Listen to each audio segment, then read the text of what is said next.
Andreas Tziolas' bio. Don't do that. Co-founder and president of Icarus Interstellar. Served as Project Icarus leader, fusion-based Starship study. Current project lead for Project 1010, Interstellar Nanosat Mission Development Team. Holds position of chairman for research and chairman of education at Icarus Interstellar. All right, I won't read the other 4 paragraphs. Andreas and I have known each other for years now, and we've had the opportunity to put 2 of these together. He is the reason we are here today. There's absolutely, if you want to know more, just ask me. He made the decision, he pulled the switch. We're doing Starship Congress, Interstellar Hackathon 2015, and that's why we're here today. So before he even starts, can we give him a hand, please?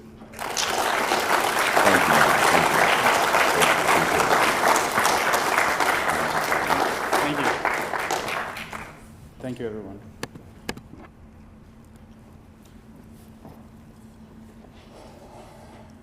I take criticism really badly. You're awesome. Seriously, really badly. And when you're talking to people about a subject like interstellar flight, and you've been in the industry, when you know what is actually possible, then that criticism hurts even more because you know that they're right. You know, you can justify why this is almost impossible to do. But it's also necessary, right? So inside there's this fight between reason and ambition and duty versus, you know, what you can make do in your day when you have a life and a family. So at Icarus Interstellar, a lot of those conflicts brew. It's like a little cat fight, and then like a cat emerges victorious and stands tall. We have a lot of these kinds of conversations, and one of those years ago was that we can't go forward without educating another generation of what we called interstellar engineers. People who understood the engineering of interstellar vehicles.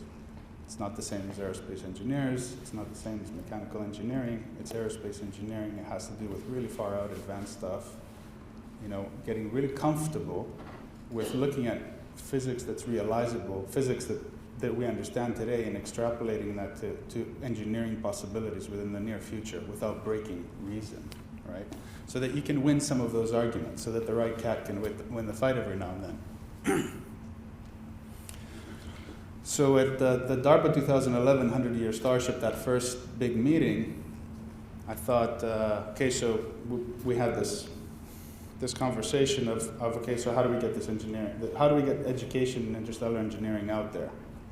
And we threw the idea around, offered it at universities and so on and so forth. And at some point we had one of these internal conflicts. It's like there's so much to it that it's got to be one big school or some type of academy. And that, of course, if someone said academy, we started thinking about Starflight Academy and so forth, right? So since we're already, you know, almost enacting a self-fulfilling prophecy by doing this kinds of research, then why don't we actually fulfill that prophecy ourselves?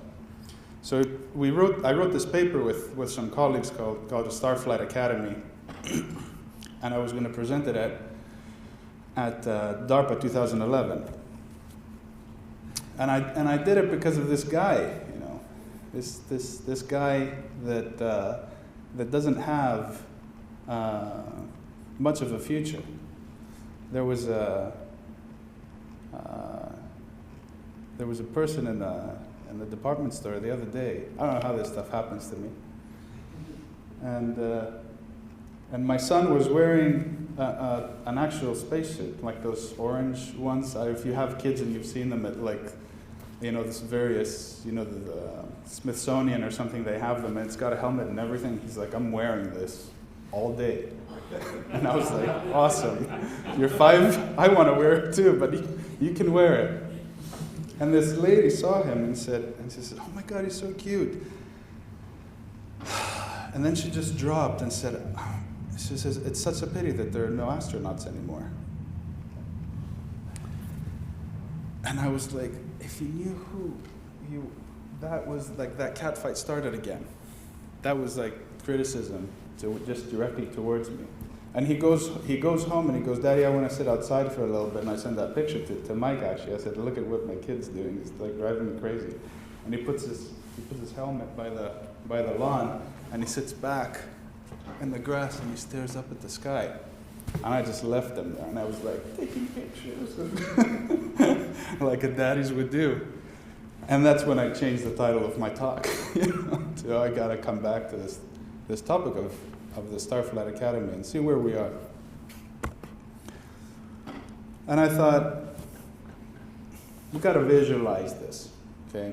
So in project management and stuff like that, you ask a question, how do you visualize success? So you don't get lost, because when you try to manage a big multi-tiered project, you get lost in the details. So you ask this question, how do you visualize success? And I was like, I visualize success like Starflight Academy. I'm not visualizing success any other way other than what that ideal was bred into us, over those years of watching all that sci-fi. Because why not? And let's see where we go from there. And the vision can change, but that's where I'm going to start from. And I thought, if we're going to do this realistically, then the people who are going into Starflight Academy, we have 1,000 kids enroll, students, okay? And they have to get jobs. So there's got to be an industry to support those kinds of expertise.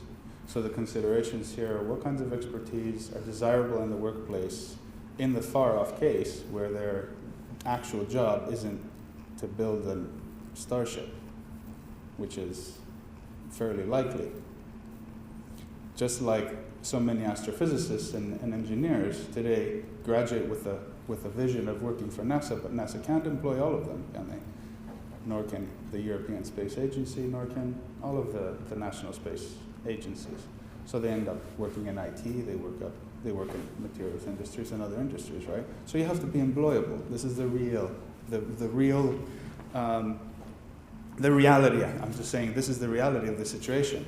So I had done some research years ago on what happened after Apollo, and like looking at, there's been a lot of discussion about how the technological background that the Apollo space program left behind it has been sort of sucked dry over the last couple of years. But I was interested in it, so I did a lot of research on this.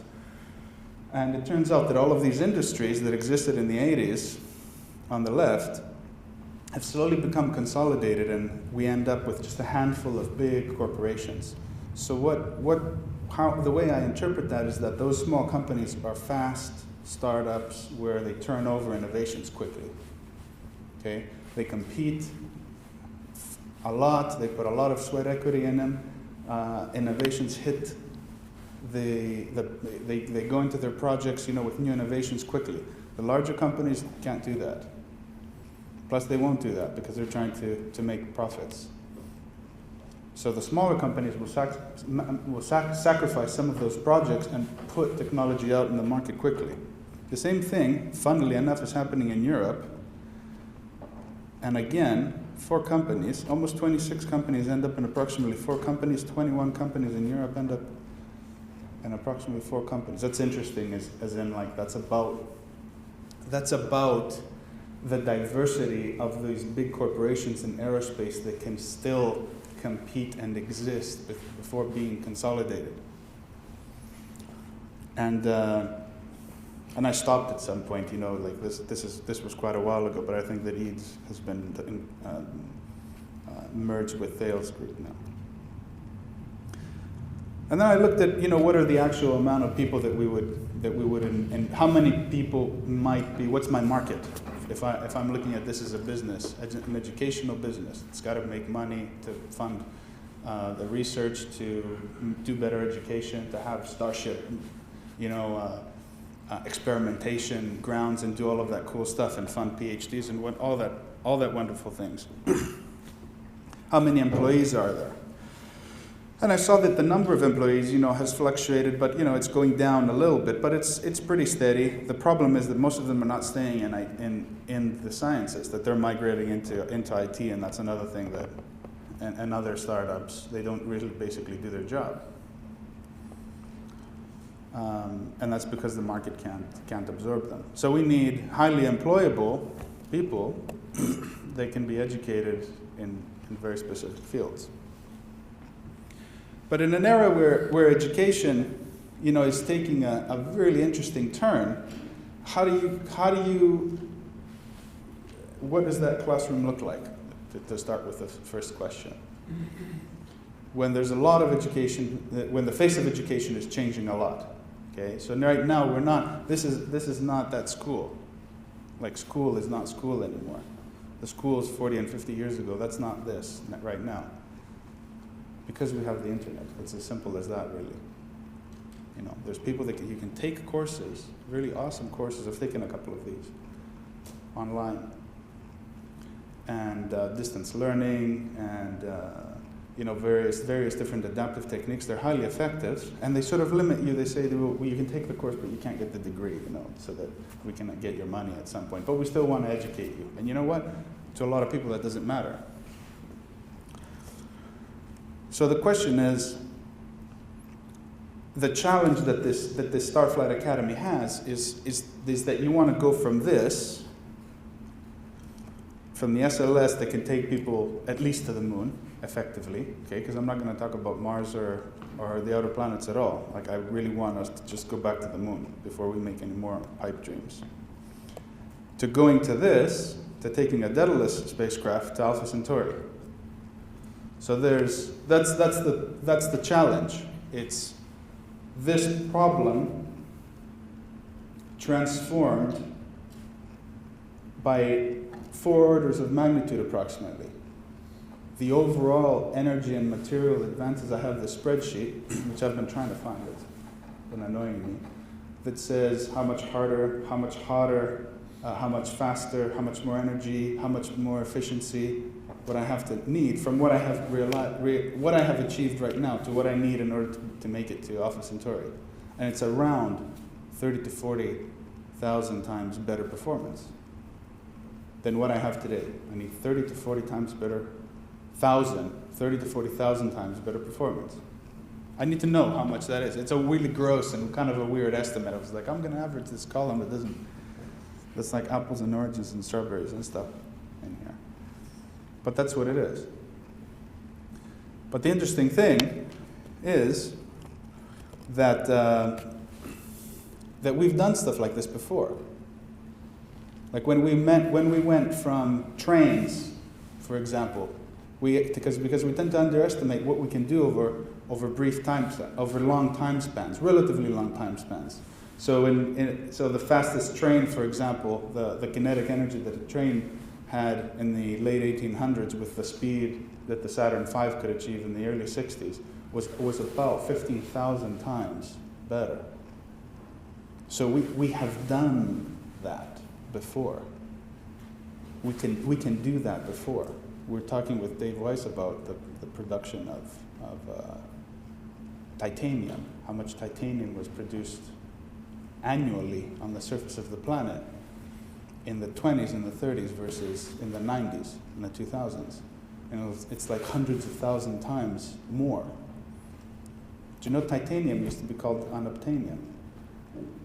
That's where they got that in the Avatar. It was actually called unobtainium. It was people that said there's no way you can mass produce it. It's just too complicated a metal to try to extract. And one of these little startups figured it out, and they're like, titanium on tap. And then they're like, titanium! Okay, let's make everything out of titanium. No problem anymore. Technological barriers overcome. If you're wondering where Alpha Centauri was, those were those slides that I couldn't find, so I just spoke them out to you. If you're wondering where Alpha Centauri is, it's if you're in the equator, it's 60 degrees south. So it's further away. When I'm in Alaska, I'm like further from everyone else. But there's another issue with the Starflight Academy. It's like you gotta want to do it. You have to want to do this degree to say that there is a population of graduates that are interested in building a starship, that are fueling sort of this desire, this global culture of wanting to back up our civilization and just explore the rest of the universe. So when I recently stopped teaching, but when I taught at universities, I always use them as guinea pigs, as we always do when we teach. Come now. And I asked them stuff like, so where do you want to go? If you could go anywhere in the solar system, where would you want to go? And they're like, well, there's nothing to do what? Like, what to go where and to do what? That's kind of like this apathy. I got this apathy a lot. I got it a lot. And I was like, what? You brats. You brats. You know, you're going to Mars whether you like it or not.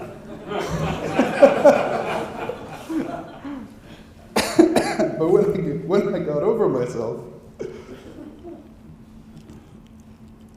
and I took that criticism badly, right? And personally, I was like, why the heck don't you want to go to like another planet and stuff like that and explore? And they said, well, we've been there. So for the generation coming, the young children, I'm convinced of this, is that space is not that interesting. Because this generation made the decision to go and decided to abandon it. Essentially, right? Essentially, it's abandoned. And they've done this with me before, and like I want to kind of like communicate with Ralph here a little bit, but they've been like, okay, Moon, they went, they didn't find anything, they can go back. I was like, oh, actually we can't go back, and I was about to tell them the story about Saturn, just like subcontractors not existing anymore, you know, and all that stuff, and they're like, we can't go back, it was enough. I don't need to know more about the why you can't go back. You know, you don't have the right engine, fine, daddy, you know, just... we've been to Mars, we've been to Venus, we've been to Mercury, we've been, asteroids are just rocks, you know, they've been to Jupiter, they've been to Saturn. Has everyone been to Saturn? Saturn is beautiful. Yeah, we have Cassini, we've been to Saturn, they just move on. You know, Uranus is like just a gas giant. Which one is Uranus? It's like the one I always, and Neptune, they look the same to them. And Pluto, you know, why did they mold Pluto? And they're like, well, there's a mission going to it. They're like, that's been done too. It's done. The solar system has been spent. The solar system has been spent. It's a very profound and it's had a profound influence on me to like have assessed multiple populations of students. And they don't care. So they want a planet that's new. They want a planet that's unknown. They want to have their own challenge, you see. The generations want their own challenge, and I get that. I get that. They want their own challenge. Or they want at least a glimpse of where that's going. That we've been to the moon, but we know nothing about the moon. We know nothing about the moon, you guys. We know nothing about the moon. Like, I live in Alaska. I go hunting with guys that go hunting every weekend. They're like, Andreas, are you coming hunting? I'm like, 2 o'clock in the morning. Drive out there. They're like, where are we going? They're like, we're going that way. In the middle of Alaska, after 6 hours drive and like 3 hours flying, and then you land, no one has been there, you guys. No one has been there ever. Animals have been there, but no one has been there. On this planet. I can guarantee you, I've walked through places, and I'm like, no one has ever been here. Ever. In the history of time, right here, no one has ever been here. This is such a mess of like ancient area, and like 1,000-year trees that I was like, is this a tree? And like, just turns into dust. That no one has been there. We don't know anything about the moon. Don't know anything about it. And that type of amazement is the stuff that we need to focus on instead of the political, the Congress, all those other things that just get in the way of inspiring people. It's the frontiers, they're all around us. And we need to know more about them and fast, because we need to know stuff, a lot of stuff, not things on your iPhone and whatever is coming through your Twitter feed and your Facebook feed. That's the stuff we know, information. So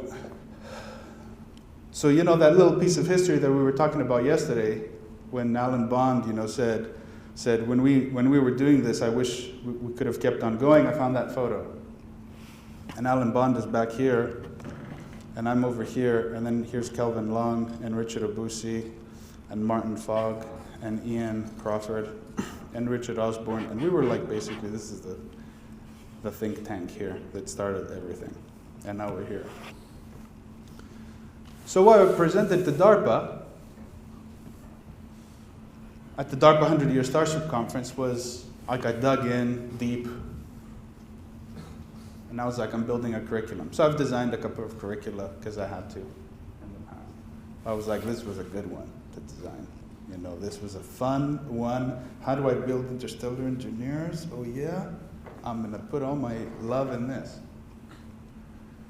And this was the outline of the curriculum. And I was like, I don't know how many years it's gonna take in the paper, like I'll share it with you guys later. But for every one of these, there's an actual, this is the name of the course, but there's a breakdown of the curriculum of the things that they would learn throughout the course. And I was like, we've got everything here. And at the end, we make them do some really far out, game-changing spacecraft mission design, like you do when you do a master's degree or a PhD. You present a thesis that hasn't been done before, right? You make a contribution to science. So let's create a school that makes contributions to science, that makes contributions to interstellar exploration. Every year, we generate these amazing ideas. How many amazing ideas did we figure out today? Imagine if this was, you had to graduate and everyone's like presenting papers, and it's just that awesome, like more information, more exploration, more research, more development, until everyone's sick and tired of research, and let's bend metal, let's build spaceships, let's send probes, let's get stuff, let's get people where like, we can't hold them back anymore. Because they want it so much, because they own it. Because you haven't been to Mars, Dad, like I've been to Mars. You don't know nothing about it. You guys went to, didn't go even to the moon. Your generation was the generation before you. You won't all believe what stuff we do on the moon. The parties and stuff that's something else. But when I read this, because I told you I wrote this in 2011, I was like, who is this person that wrote this stuff? Because in the text and everything that I was reading, I was like, dude, this sounds so militaristic and like the axis of evil, almost interstellar soldiers. And I couldn't help remembering what Mike and Rachel were saying yesterday at the hackathon, that like, dude, there's too much engineering in this, and there's not enough philosophy, and there's not enough human thought. Are you going to create a bunch of robots that have been designed and programmed in this particular way of thinking through this educational program and send them off and expect them to all be super enthusiastic, or are they marching in line? Is it a machine that produces a certain type of degree? Or is it an aspiration? Is it an academy of thought more than just a school or just a degree? And to be honest, I was so messed up last night. I put my I put my head down. It's like 3 o'clock in the morning. I put my head down. I haven't slept in 5 days. And I wake up and I'm like, it's 7:30. I gotta go to the conference. I hate my presentation. I hate it. It's not gonna happen. I'm not giving this presentation. And I wasn't gonna tell you all this. But I was like, I'm not giving this presentation. That's why I've been like really bad at like keeping my head down. And I was like, so what do we want? Do we want happy graduates of the Interstellar? Do you know what I mean? And I was like after I slept, finally, I had some clarity. I was like, so if I don't want soldiers, then do I want like Stepford graduates over here? Because like what is it? What is that thing in between? Is there like Greek spirit and stuff in Starflight Academy? Like what is it? And I was like, it dawned on me, you know, that this is a maturity of thought level. This is where that idea, where people say that when you guys are talking about starships, like you gotta have come down from the clouds. And people have said stuff like that to me before. And that's when I take that, you know, that criticism badly and I go back and I say, no. You need to understand, let me explain to you that we've come down from the stars and we're trying to make this thing real by making small steps, like what Nathan presented today. How are you going to sustain? Well, actually, there's a technology. Well, how many people? Well, actually, Cameron Smith said we need about 10,000 people. Well, what kind of technology are you going to use? Well, light sails are not going to work. They're just not going to work. We need some kind of fusion engine or something else. Well, what kind of materials are you going to use? Well, talk to Dave Weiss because he's on the team. And I was like, you know what? We're getting there. We're getting to the point where we've got an idea of how it's going to get done. We're not up in the clouds. We're not up in the clouds. And like, you know, Ralph is telling us how hard it is to get some things through NASA. And I'm like, no, that's right now. I see like the rise of like a bunch of Elon Musks and a bunch of like people like Vint Cerf here that have joined the team, joined the Icarus team. Like the father of the internet answers our emails. His email is vint@google.com. I'm like, that's an awesome email address. But he donated to our Kickstarter. He's one of our members. He's one of like the early members. He's like member number 16. He was like, must have seen the email going, that means a lot. It's like, does Vint Cerf need to come down from the clouds when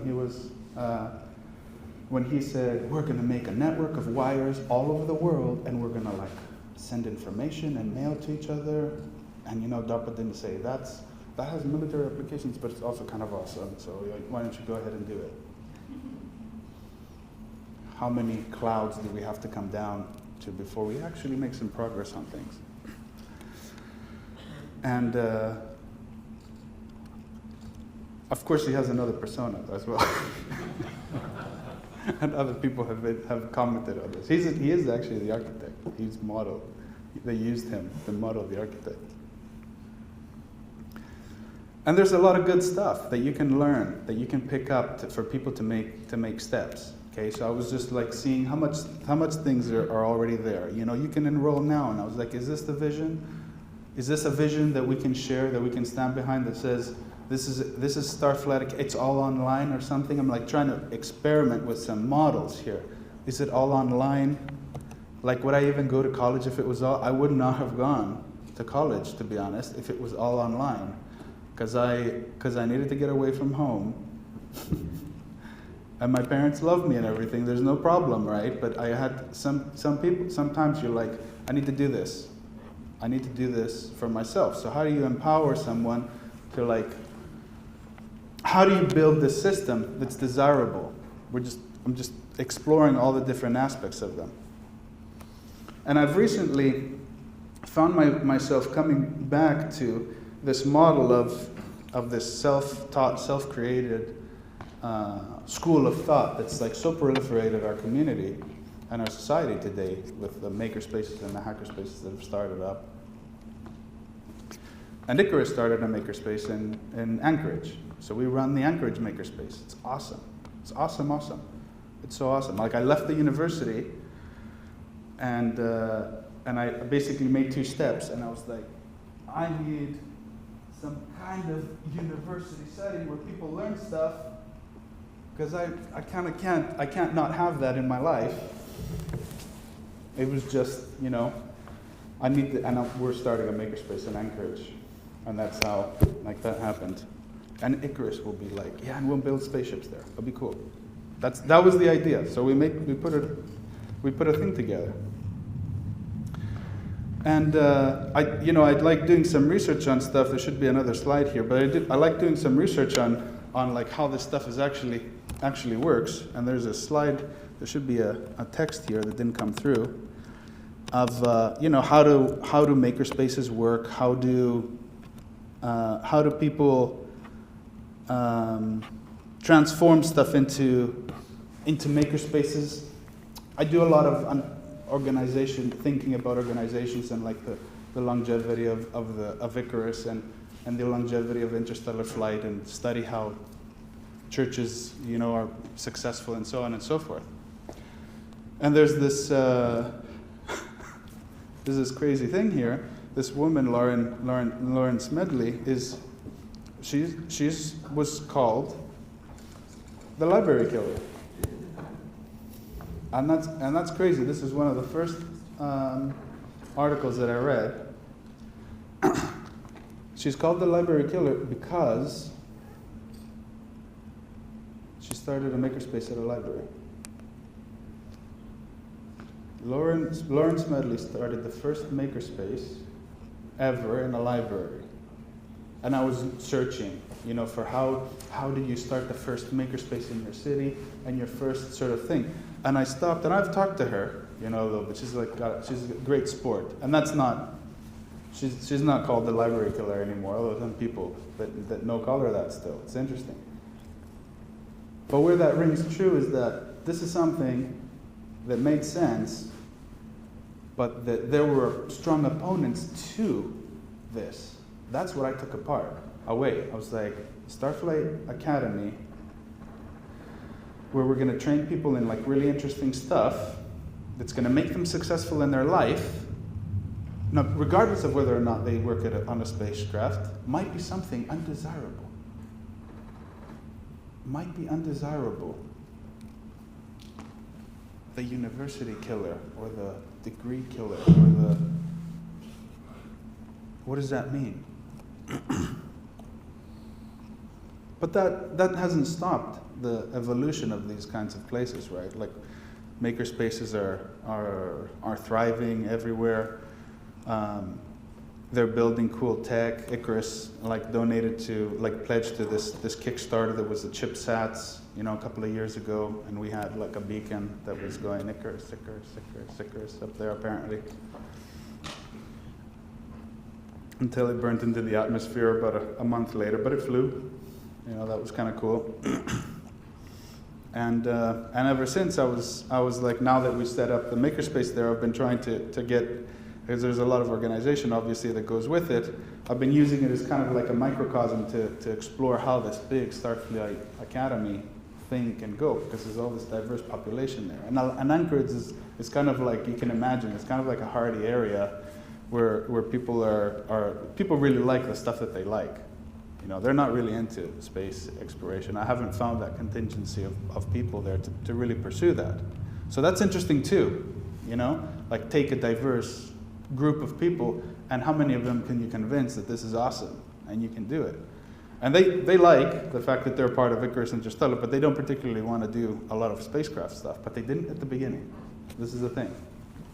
When I was talking to them, lecturing, basically, they didn't want to do it. But when we started building stuff,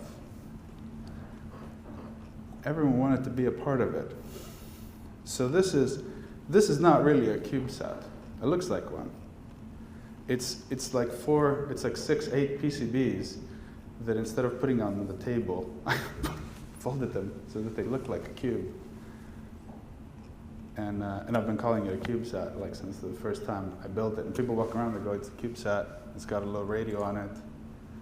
It's got the actual OS, like the Arduino OS, and stuff running on it. But it's not a CubeSat. It's a bunch of PCBs in the shape of a cube that I call sat. And that's enough to get some people excited. But in order to do it, and this is where the reality kicks in, but in order to do it more effectively, I needed to build some frames. So I didn't know how to do, I happened somehow not to know how to do CAD design, so we found someone that could do CAD design, and started a whole bunch of classes to not just teach me, obviously that's meaningless, but to teach everyone there how to do CAD design in SolidWorks. But we didn't have SolidWorks. And the SolidWorks that I needed was the latest SolidWorks. It was a 2015 version that had all of the simulation software and the vibration analysis stuff, and this stuff cost $25,000, so I called SolidWorks, which happened to have a conference in town, and I walked up to them and I said, we're the Anchorage Makerspaces, we're part of Icarus Interstellar, will you donate this software to us? They're like, okay, yeah, sure. What will you use it for? We'll train, we'll do training stuff and stuff. They're like, okay, so we got the software. So I'm like, what I'm talking about is we're going down the rabbit hole to see how the Starflight Academy would come to be for all of the other things to happen. Because it's not going to happen without a big contingency of people. And you get down to the nitty-gritty of you need the space, you need the software, you need the person to teach it. Then you learn it, and then they bring their kids, and they have maker camps and other stuff, because you're also a makerspace. This isn't the Interstellar, this isn't Starflight Academy yet, right? And I realized something else. That people will make what they want. They'll make what they want out of it. Makerspace is a by definition undefined workspace. You come here, you make whatever you want. You have unrestricted access to the space, you have unrestricted access to the tools, at least we do. You know, you get trained on everything really quickly, like in a day, how to use a 3D printer, laser cutter, the woodworking stuff, how to boot up like the Arduino's, like compilers and stuff like that. Everything happens in a day. It takes 2 hours. And they come in and they're like, dude, I know everything. In like 2 hours, I learned everything. They showed me how to do everything in 2 hours. I know how to rapid prototype anything. And that's what I've come to call asymmetrical education, to bring it back out. Because the kinds of stuff that people want to do, like here, they were having a LAN party, because that's what they wanted to do. They wanted to have a LAN party. But there were a couple of people that I pulled aside and I said, and I was like, how many graphics cards do you have on your PC? And he goes, I've got 2, man. They're 2 brand new NVIDIA graphics cards. I was like, have you ever played with CUDA before? For whoever knows, it's like parallel processing using video card processors, which is do like super awesome floating point calculations. And I have this piece of software that does atmospheric modeling that needs parallel processors. So some of these guys were playing in the LAN, and there was like 4 people inside that were learning how to write CUDA code. I didn't know anything about it, but they were like, I was just sort of directing them on what to do. And I remember this interaction where one of the guys came up and he says, what are you guys doing? You guys like actually doing some work, something here? Because it's like black screen with green text, and they're like, dude, that is cool looking, more cool than playing a video game. And the guy turns around, this one guy turns around and says, man, you've got to have 2 graphics cards in your machine. Do you have 2, or is it like, are you just running 1? He goes, it's like the latest one. Can I still do it? It's like a 975, like NVIDIA. GTX, can I still do it? It's like, yeah, I think you can do it, man. Like, bring it over. So it was this, they're buying into that beauty and that pleasure and that love of research. And that's the stuff that was missing from that first, that's the stuff that was missing from that first Starflight Academy paper that I wrote, where I came out thinking that we're just making robots here. That where's that love? Where's that love for discovery? And although I was saying earlier that that the people there, didn't really like space stuff. They liked playing around with the CubeSats. We built a pulsed jet rocket and stuff like that here for the Maker Faire.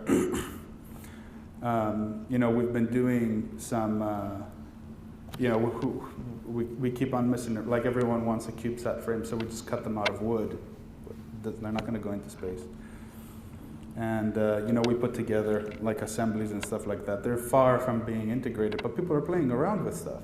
Like it's fun for them to play around with things. And every so often I think this is how the Starflight Academy is going to put 2 of these Makerspaces together and a couple more and have like a biotech one and then get people in there who know how to do stuff, and no one wants to take the classes. That's another thing. People come in after the class is finished and ask someone who took it, so what did you learn? It's just like, oh, well, basically, and he gives them like a 4-minute tutorial. He goes, dude, that's perfect. It's like, you just saved the guy an hour from attending the lecture. And because it's a makerspace, they're like, there's no attendance, there's no stuff like that. Everyone is into this idea. They want this thing, this asymmetrical education. It's like, I do not want the class, I want the information. So have them go in with that. Have them go in with that model. You don't sign up to take the class. You sign up to do the activity. Or you don't sign up to do the activity. The activities are all laid out here. And you come in and you wander around until you find the stuff that you're interested in.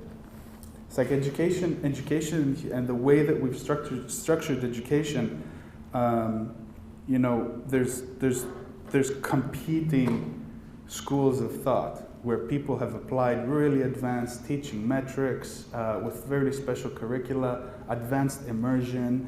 They benchmark them at the beginning, they benchmark them at the end. There's like standardized tests and stuff like that. And even after all of that, there's peer learning. There's all this stuff. And even after they do all of these things, they basically end up saying that a really good lecturer can still produce the same effect after trying to condition the students in that way.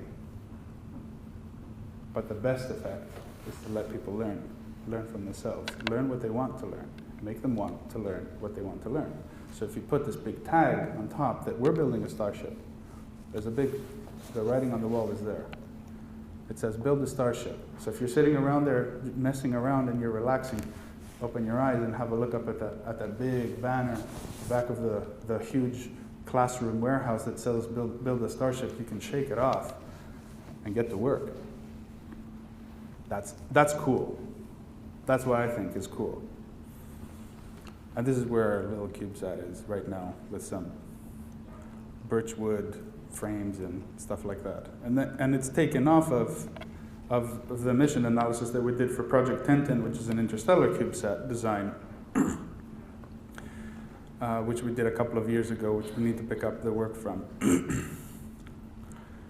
And we've seen today, like all the different shapes that these starships can take. It should be less defined and more about getting to the point where people are really invested in buy into this idea that we want to do this for all the reasons that we want to do it, whether it is survival or exploration. And we've seen so many different schools of thought and so many different ways that we can approach it, especially today, that we can't help but go back to that curriculum and say, okay, you've got all the science and the technology. We've got it. Okay, we know we need that. But you can't just have that.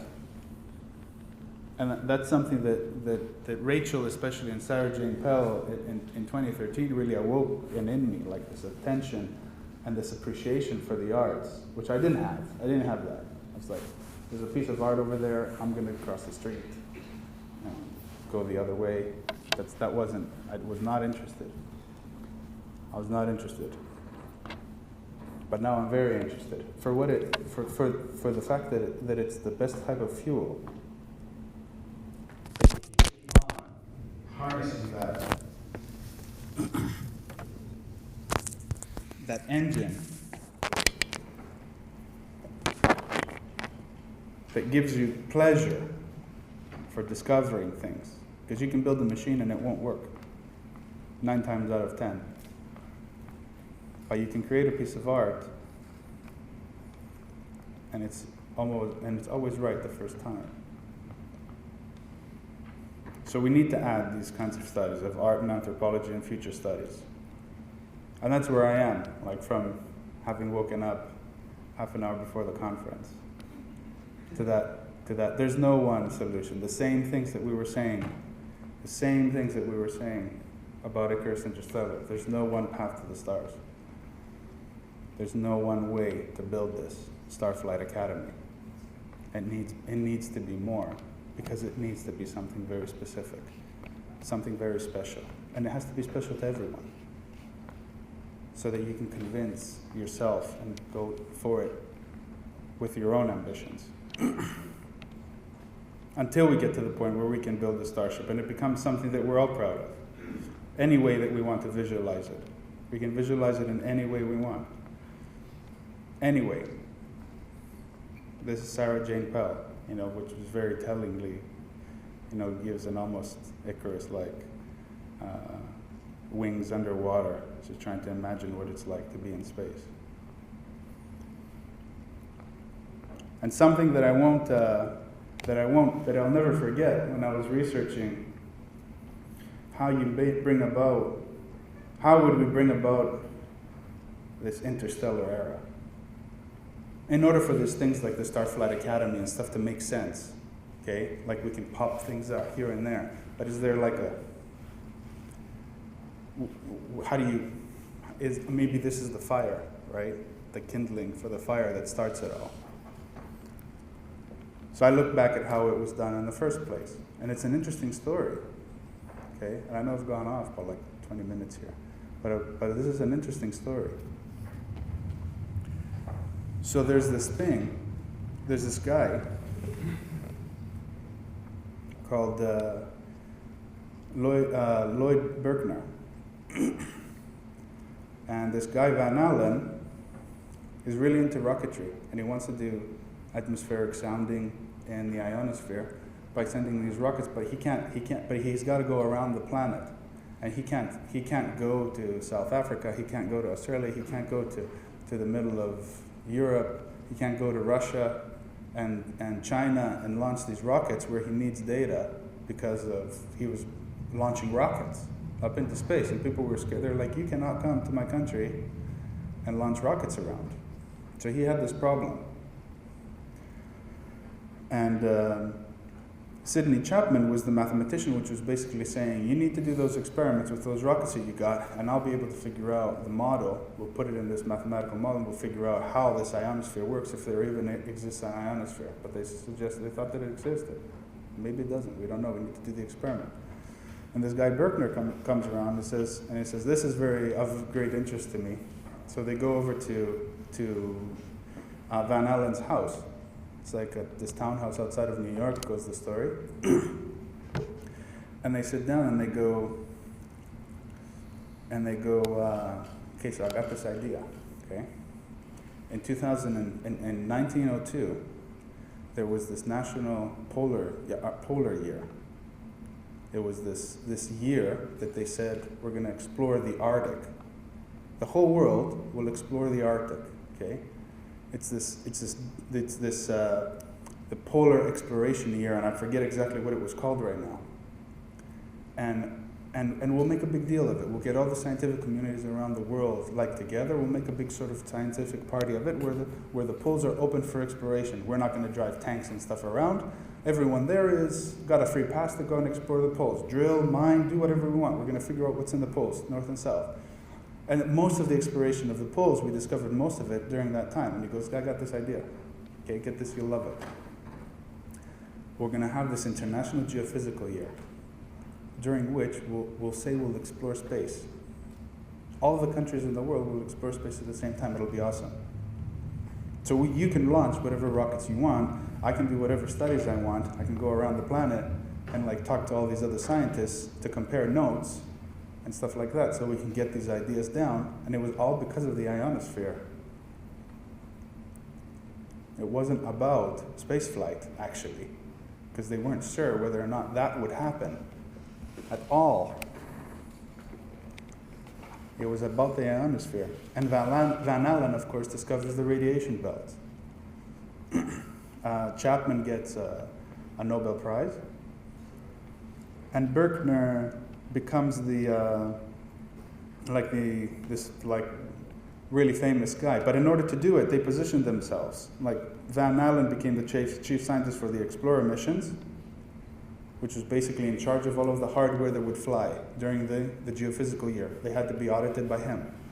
The president of the special committee for the International Geophysical Year, they spun up this committee, and Chapman was the president, because no one else really understood what they were trying to do. And Berkner proposed and became the president of the International Council of Scientific Unions, which approves the existence of the geophysical year. So they positioned themselves, guys, is the long story short. They positioned themselves in order to make what they want happen.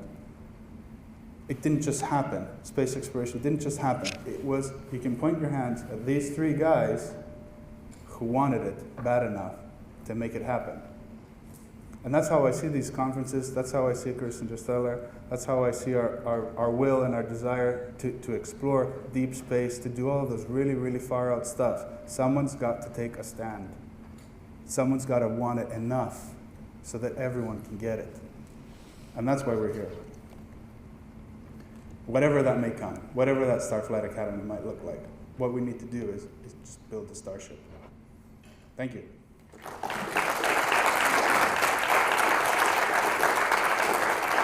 Okay.